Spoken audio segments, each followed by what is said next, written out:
Assalamualaikum warahmatullahi wabarakatuh. Sahabat bahasa, pada kesempatan yang istimewa ini saya bersama dengan Pak Agus Syahrani, SPD MMS Link, selaku Wakil Dekan Kemahasiswaan dan Alumni FKIP Universitas Tanjung Pura. Luar biasa, pada hari ini akan banyak informasi yang nantinya akan kita dapatkan dari narasumber kita pada hari ini. Namun sebelumnya saya punya sebuah pantun. Izin ya Pak, saya bacakan sebuah pantun. Anak dara beranjak dewasa, menulis surat di atas kertas. Bahasa ibu, identitas bangsa, untuk pendidikan berkualitas. Cakep. Baik, sahabat bahasa sekalian, di samping saya ada Pak Agus yang nantinya akan berbagi informasi kepada kita seputar bagaimana perkembangan bahasa daerah, kemudian baik itu di lingkup masyarakat ataupun di ruang lingkup pendidikan. Kepada Pak Agus, silakan. Baik Mbak Listi, saya sapa Mbak Listi ya. Siap Pak. Saya Agus Syahrani, saya dosen di Program Studi Pendidikan Bahasa Indonesia. Dulu namanya adalah di Program Studi Pendidikan Bahasa dan Sastra dan Daerah, ya, gitu, Bahasa Indonesia dan Daerah. Tentu label daerahnya itu menunjukkan bagaimana hala tuju dari penelitian dan tridharma yang ada di program studi kami. Saat ini memang saya diamanahkan sebagai wakil dekan bidang kemahasiswaan dan alumni dengan jumlah mahasiswa yang paling banyak yang ada di Universitas Tanjung Pura. Terkait dengan bahasa ibu, tentu bagian dari kerjasama yang telah kami lakukan sebenarnya, bagaimana kami menjadikan bahwa bahasa ibu beserta dengan seperangkat alat di dalamnya, itu bukan seperangkat alat sholat ya, seperangkat yang di dalam termasuk sastra daerah juga, bahasa, semuanya itu kemudian menjadi bagian dari ikhtiar kami untuk menyimpannya dengan baik awalnya. Kemudian kita alihkan, kita lakukan alih moda untuk bahan-bahan yang tadinya sudah dikumpulkan oleh kami bersama dengan yang seperti saya sampaikan itu adalah kerja tim, itu kemudian kami simpan dalam korpus. Nah, proses inilah yang kemudian menjadikan bahwa Universitas Tanjung Pura sebagai pusat reservasi, baik itu penelitian maupun pengajaran dan pengabdian yang ada di Kalimantan Barat khusus. Tentu hal ini sejalan dengan yang tadi Mbak Listi sampaikan, begitu. Baik, luar biasa. Ternyata memang sebagai bagian dari dunia pendidikan sudah melakukan bagaimana upaya-upaya revitalisasi bahasa daerah itu sendiri, ya Pak. Nah, mungkin ini pada kesempatan yang berharga ini ya Pak, kebetulan Hari Bahasa Ibu Internasional. Jadi kita ingin tahu kira-kira bahasa daerah di Kalimantan Barat yang sudah dilakukan pelestarian, kira-kira bahasa apa saja?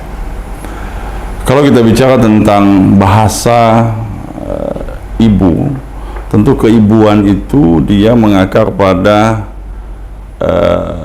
letak geografinya, kemudian penutur jatinya. Maka kalau kita sebut ada Melayu, kemudian ada Dayak. Dua bangsa besar ini tentu secara historikal juga itu meletakkan banyak sekali pondasi-pondasi yang kemudian itu harus digali. Tadi Mbak Listi mengatakan revitalisasi. Revitalisasi ini sesuatu, apakah ada sesuatu yang baru, sesuatu yang lama, kemudian diangkat, dikeluarkan, dibersihkan, diletakkan, apakah hanya menjadi pajangan? Tentu revitalisasi ini adalah sebuah proses untuk kemudian bukan mengembalikan ingatan kognitif masa lampau, tetapi ini adalah bagaimana proses baik yang ada di masa lampau itu akan terus menjadi hal baik yang ada di saat ini. Itu menurut saya tantangan pada revitalisasi, termasuk bahasa ibu. Bahwa kemudian gempuran globalisasi dunia yang bekerja begitu cepat, bergerak begitu cepat, revitalisasi menjadi tantangan. Belum lagi kalau kita bicara tentang gen, Mbak Lesti, gen apa? Gen Z kah? Gen X kah? Gitu ya. Nah, itu juga menjadi tantangan toh.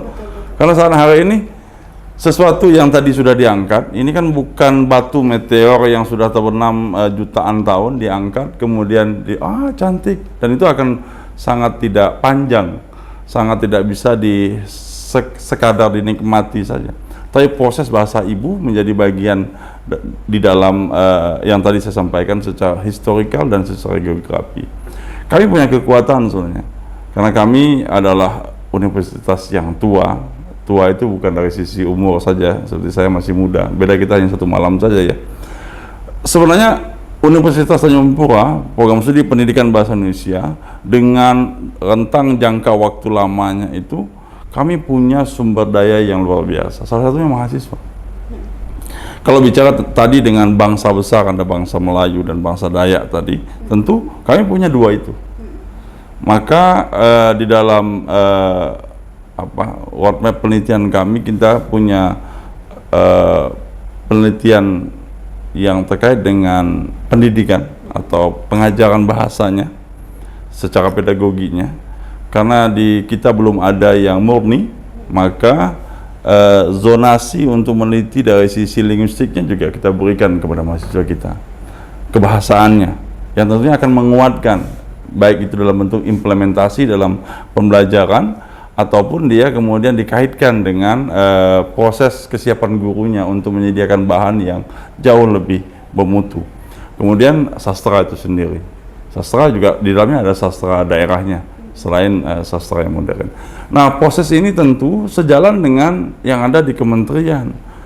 Kementerian kemudian pembelajaran bahasa Indonesia itu dikembalikan kepada kita yang lama, teks berbasis teks. Saat kemudian berbasis teks, model yang diberikan oleh kementerian itu terletak pada, kita tahu bahwa struktur teks, bahwa yang pertama ada teks model. Teks modelnya itu tentu itu contoh yang diberikan, dan tentu contoh ini tidak bersifat Indonesia. Sehingga misalnya pada teks deskripsi ada yang disediakan di sana.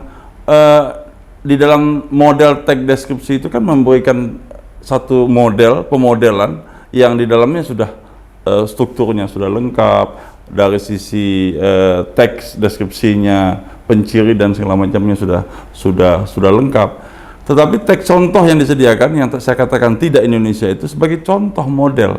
Tetapi karena keterbatasan bahan, maka kawan-kawan guru kemudian menjadikan teks contoh itu sebagai bahan yang akan dipakai utama.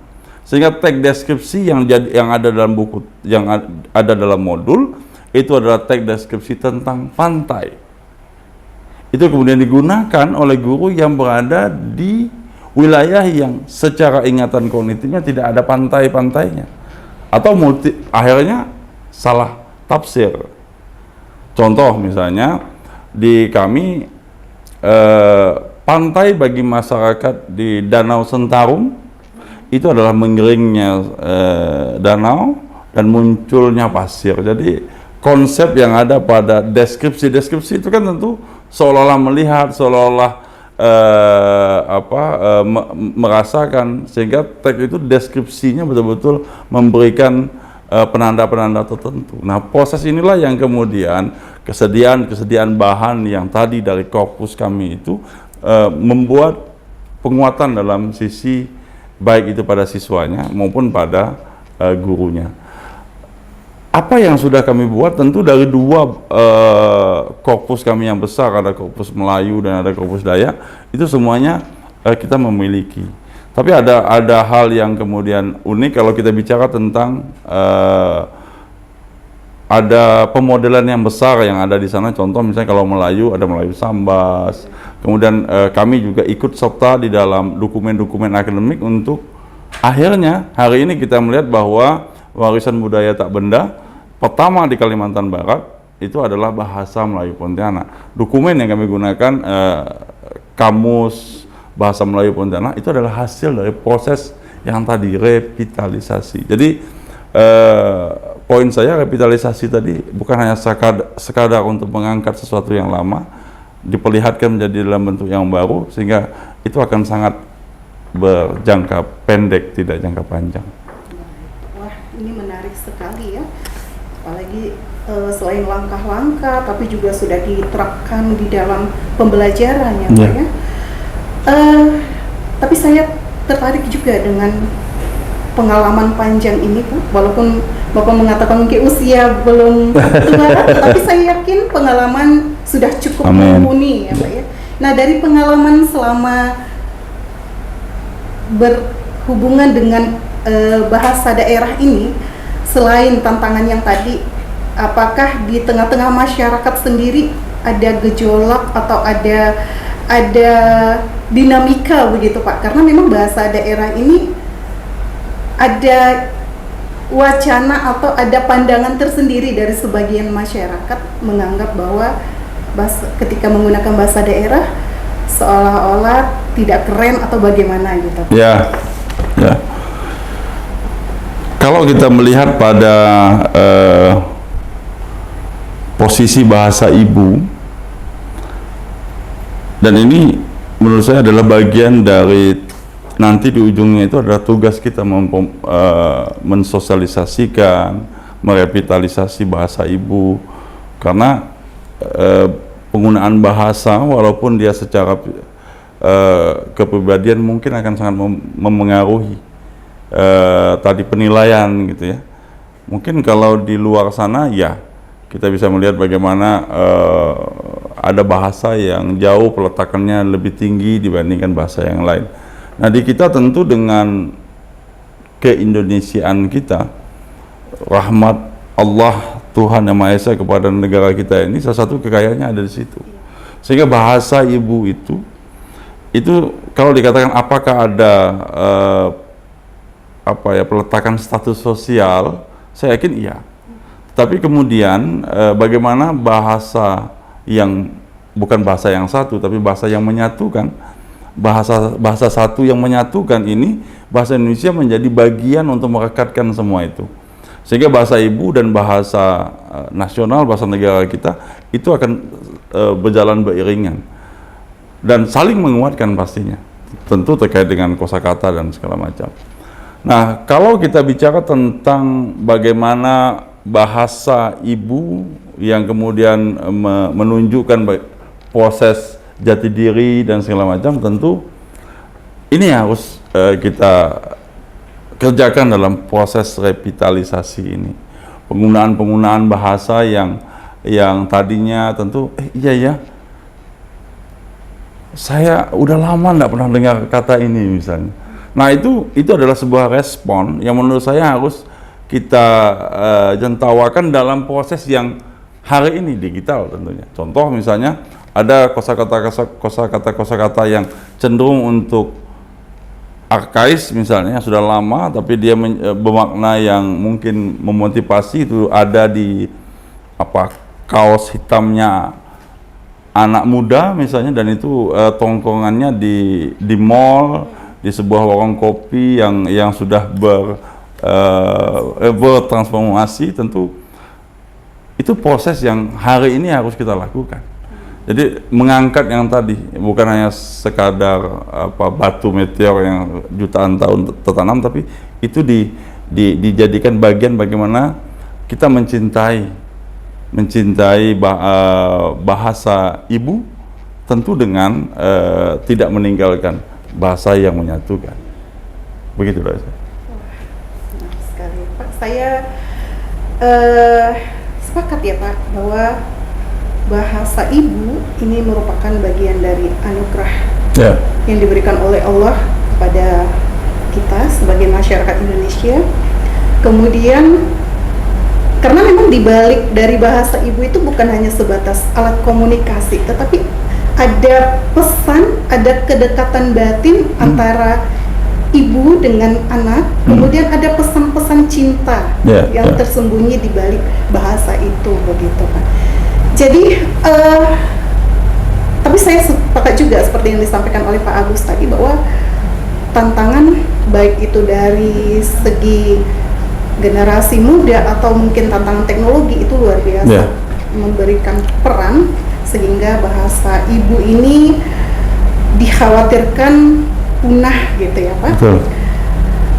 Kemudian sebagai akademisi ya Pak, kira-kira sejauh ini apa langkah berikutnya yang akan dicanangkan agar bahasa ibu khususnya di Kalimantan Barat ini tetap terus terjaga?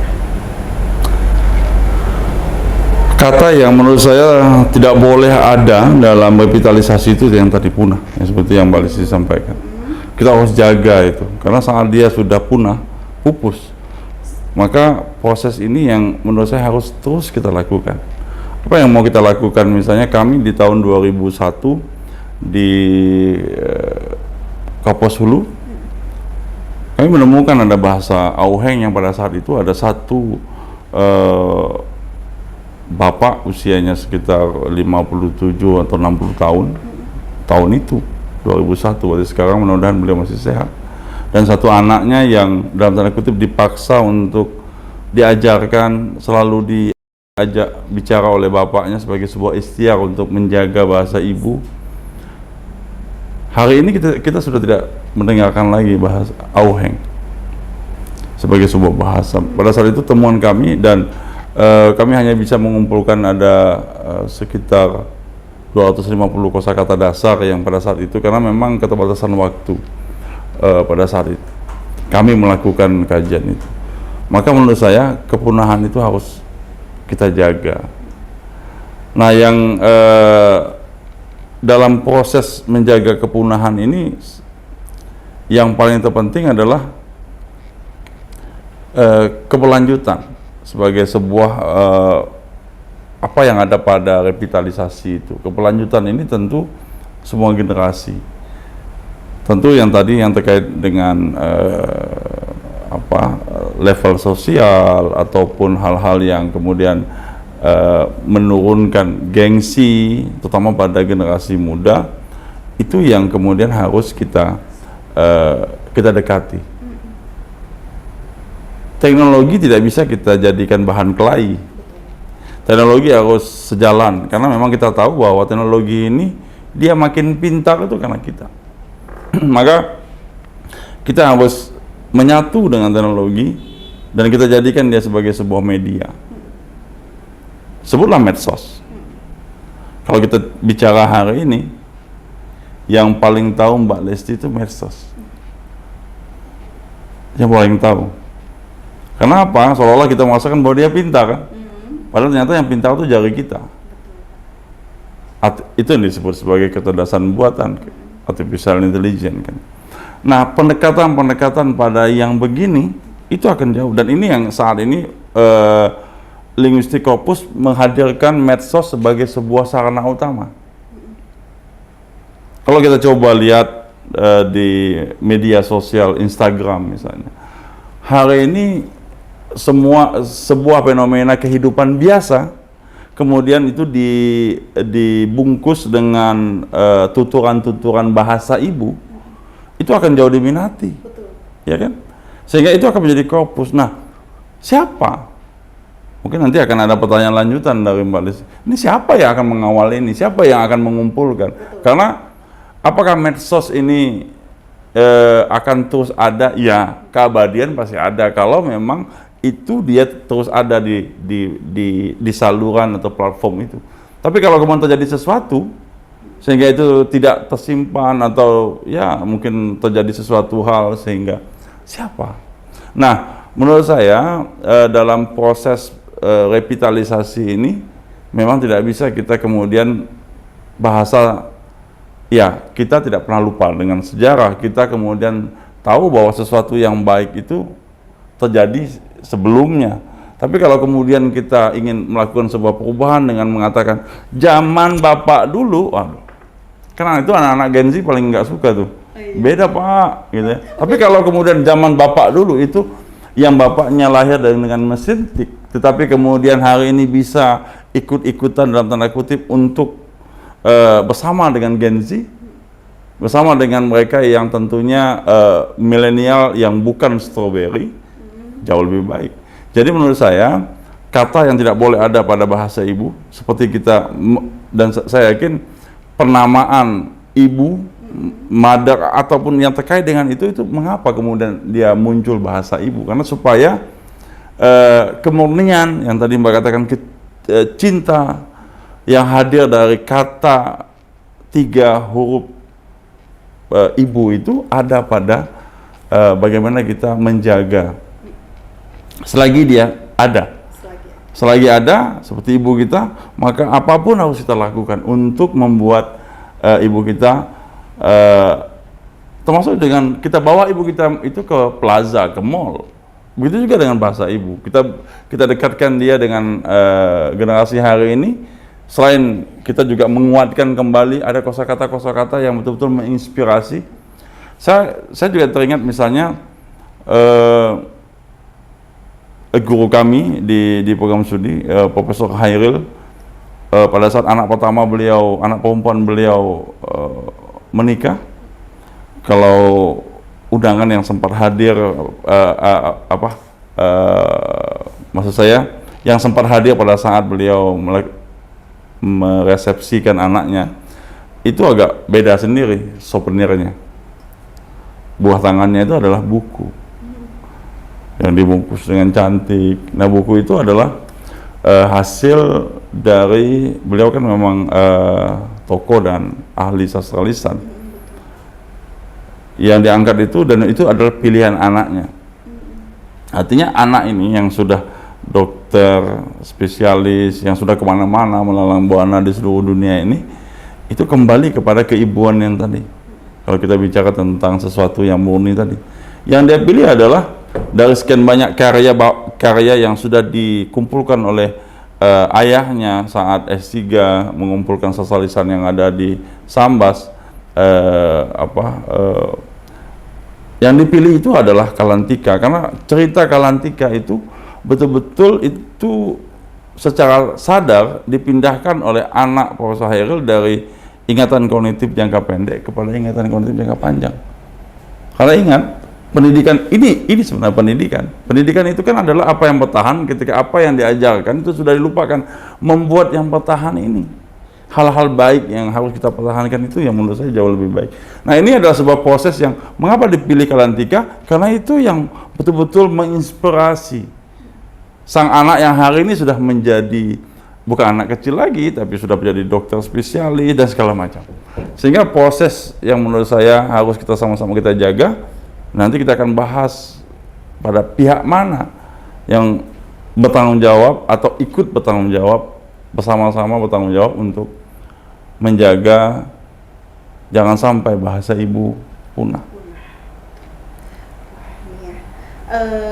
Saya sepakat ya Pak, harus ada kolaborasi. Yes. Ya.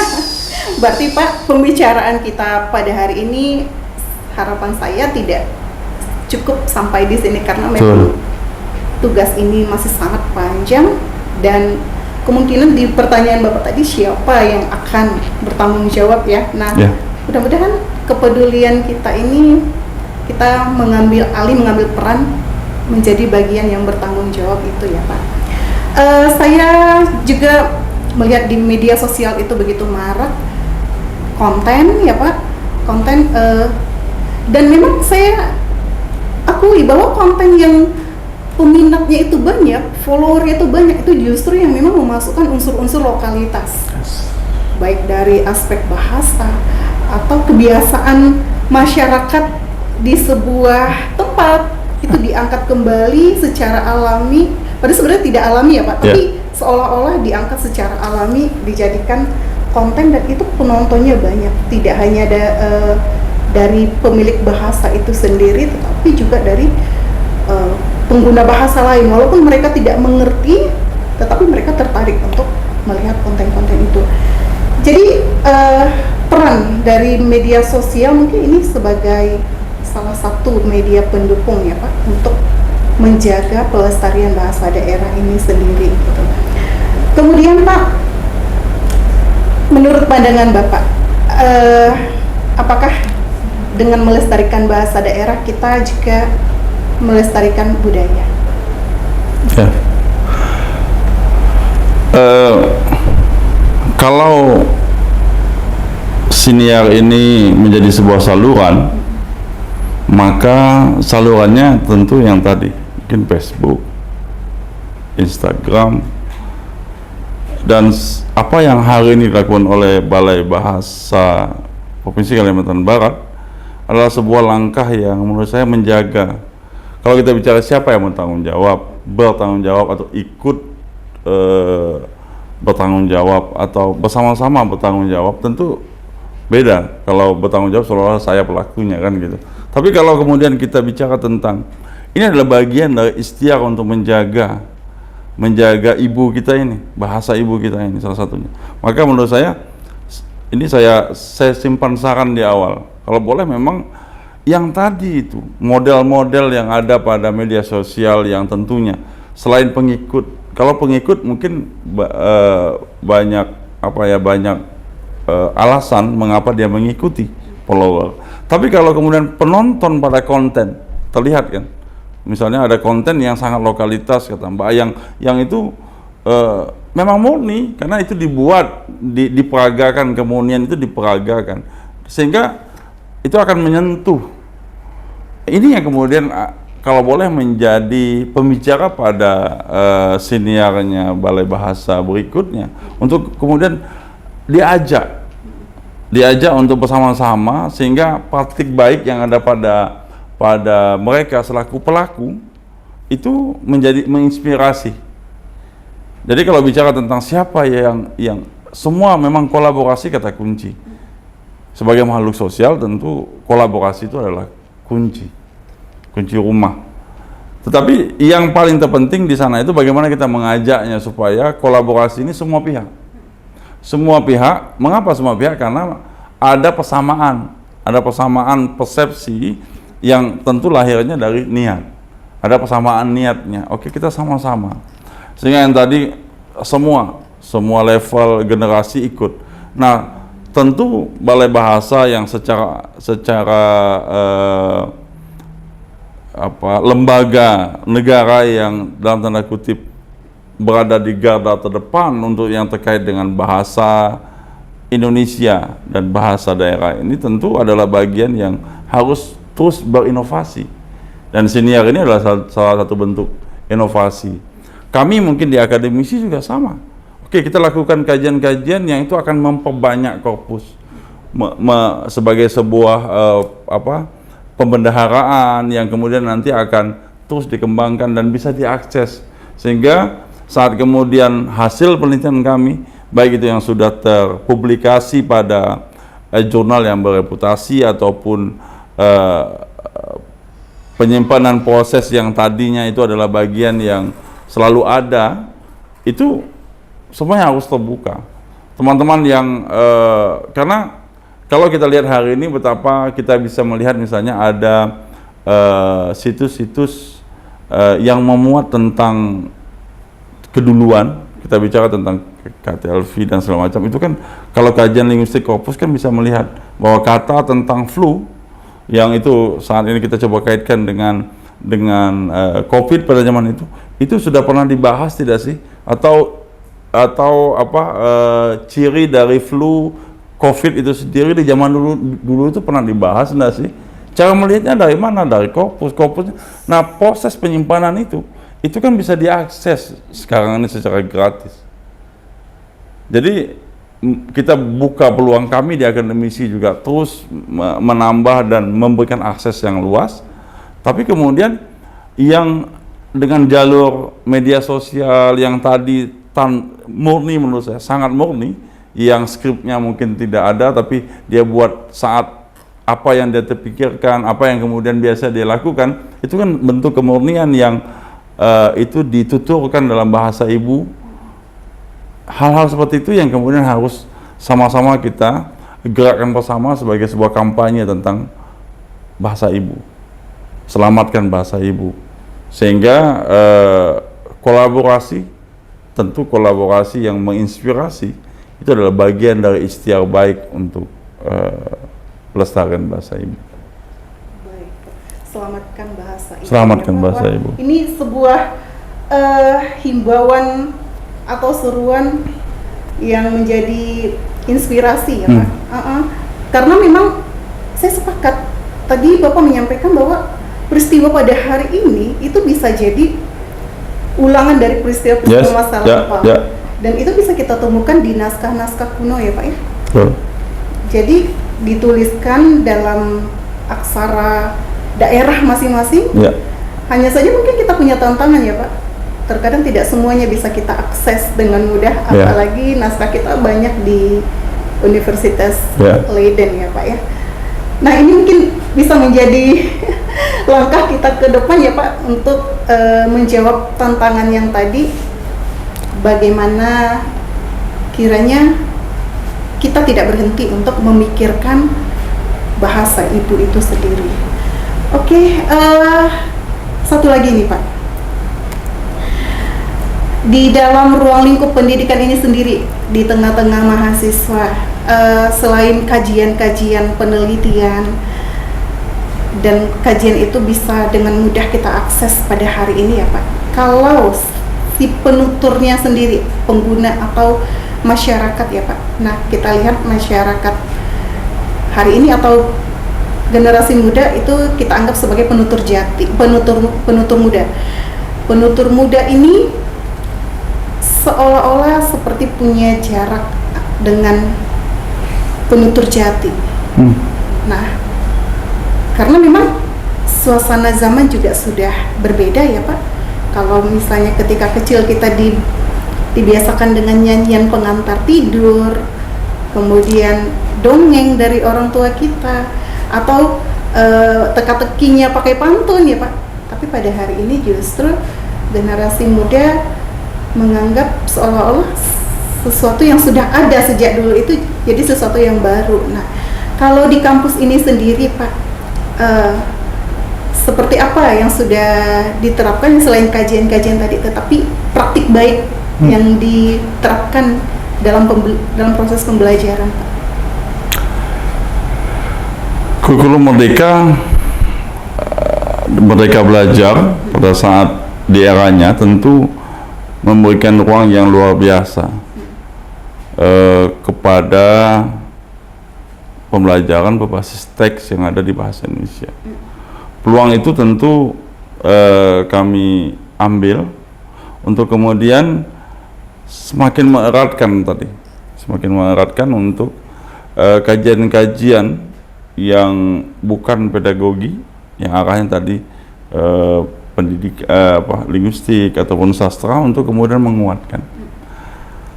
Kita bicara tentang misalnya sesuatu yang tadi yang Mbak Listi katakan ada jarak ya antara penutur muda dan penutur jati. Kalau kita analogikan antara anak gadis dengan datuknya, gitu ya. Sebenarnya ini yang membuat jarak ini siapa? Gitu ya. Apakah dia memang sang datuk atau memang anaknya yang tidak mau? Atau anaknya ini ada yang sesuatu yang jauh lebih baik dari datuknya? Kadang-kadang kita merasakan sesuatu, oke, manusia pasti ada sampai pada titik di mana dia yang bosan ya. Oke, media sosial ini sesuatu yang hari ini menjadi bagian yang sudah menjadi premier, bukan lagi sekunder ini, bahwa itu kemudian didekatkan kebutuhan-kebutuhan yang tadi media sosial dan segala macam, oke. Tetapi saat libur sekolah, sang datuk ini masih menjadi sumber inspirasi, masih menjadi sesuatu yang akan dibuat berbeda dengan yang keseharian dia dapatkan. Nah, ini peluang kita. Kalau peluang itu tidak kita ambil, maka jarak tadi akan jadi masalah.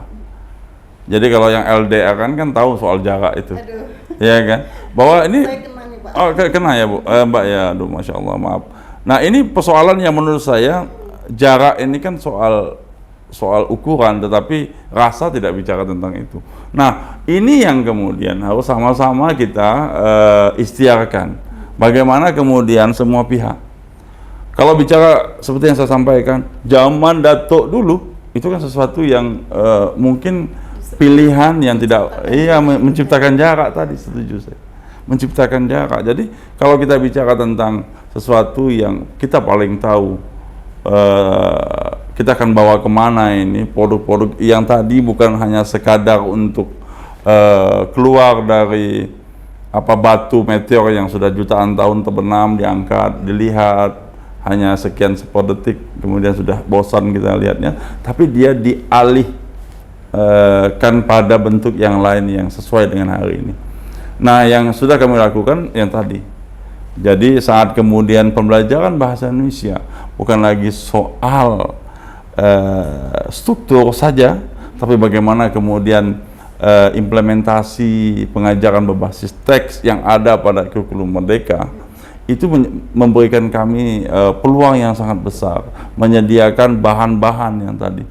Jadi para akademisi, peneliti bersama dengan semua pihaknya, mahasiswanya, yang itu adalah penutur muda, yang mungkin juga dia adalah satu-satunya penutur jati, itu kemudian bersama-sama menyediakan bahan itu, kemudian dilanjutkan dengan penelitian lanjutannya dalam bentuk implementasinya pada produk-produk teks yang menguatkan bahasa Indonesia, sehingga kolaborasi antara bahasa Indonesia, kan kadang-kala di luar sana itu kan ada sekat yang luar biasa, ada tembok luar biasa antara bahasa yang menyatukan dengan bahasa ibu. Nah, di kita ini yang kemudian sedikit demi sedikit sudah mulai kita kikis, karena bagaimana kita meletakkan di dalam pendidikan kita bahwa pengajaran bahasa Indonesia pada tingkatan dasar menggunakan bahasa ibu yang seperti apa? Yang seperti apa sehingga tetap menjaga satu sisi bahasa Indonesia juga tetap langgeng, bahasa ibunya juga tetap langgeng.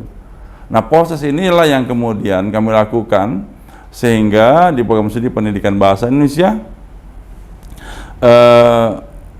disesuaikan dengan capaian lulusan kami, bahwa memang selain, karena memang saat ini lembaga pendidikan tenaga kependidikan LPTK, FKIP kan menjadi bagian dari LPTK, itu bukan lagi mendidik guru tapi calon guru, karena profesi sudah. Dia harus masuk pada pendidikan profesi setelah dia S1 di FKIP. Maka proses ini kita bisa menyediakan yang tentu CPL-nya adalah untuk bisa menjadi peneliti, kemudian pendidik, kemudian sastrawan mungkin. Nah, ini yang kemudian kami sediakan pilihan-pilihan mata kuliah yang tidak lagi juga pola pikirnya mendekatkan. Contoh misalnya kita sudah ke sastra pariwisata. Contoh bahwa sastra dan pariwisata adalah sesuatu yang ternyata ada loh orang yang traveling, healing, itu bukan hanya ingin lihat pantainya, gunungnya, airnya, tapi juga ingin lihat sesuatu yang tadi yang sempat disinggung di pertengahan tadi soal budaya, yang ingin dilihat budayanya. Kita bisa lihatlah contoh-contoh bagaimana Bali, bagaimana misalnya kalau di sini di Sambas, di Gawai dan segala macam yang memang budayanya menjadi bagian sarana untuk masuknya bahasa ibu. Istiar-istiar ini yang kemudian kami lakukan sehingga mata kuliah pilihan yang disediakan untuk yang tadi, korpus linguistik, komputerisasi linguistik, kemudian komputerisasi linguistik korpusnya kami sediakan sebagai mata kuliah pilihan, sehingga mahasiswa kami, saya nanti dia akan menjadi peneliti, dia akan menjadi pendidik guru bahasa Indonesia setelah dia melewati proses profesinya, tapi dia adalah insan peneliti yang nanti akan ikut sama-sama menjadi agen-agen yang akan mengkampanyekan, menyimpan, kemudian mengolah bagian dari korpus bahasa ibu itu sendiri untuk menguatkan kesiapan dia berada di depan kelas, yang tentunya juga potensi siswa-siswa ini adalah potensi bangsa yang dia tahu bahwa proses pengetahuan yang akan dia sampaikan, keterampilan yang akan dia sampaikan dengan menggunakan saluran, salah satunya adalah bahasa ibu dan menguatkan bahasa Indonesia. Wah, ini sejalan dengan Tridharma Bangun Bahasa, Pak. Ya. Utamakan bahasa Indonesia, lestarikan bahasa daerah, dan kuasai bahasa asing. Baik, Pak. Wah, semakin lama semakin menarik, tapi kita mungkin dibatasi oleh waktu ya, Pak. Saya minta mungkin penutup ya dari Bapak, sekaligus ucapan Hari Bahasa Ibu Internasional. Silakan, Pak. Bahasa ibu tentu menjadikan kita mengingat sosok ibu yang mungkin masih bersama kita atau sudah tidak bersama dengan kita lagi. Tapi mengapa bahasa ibu harus diperingati?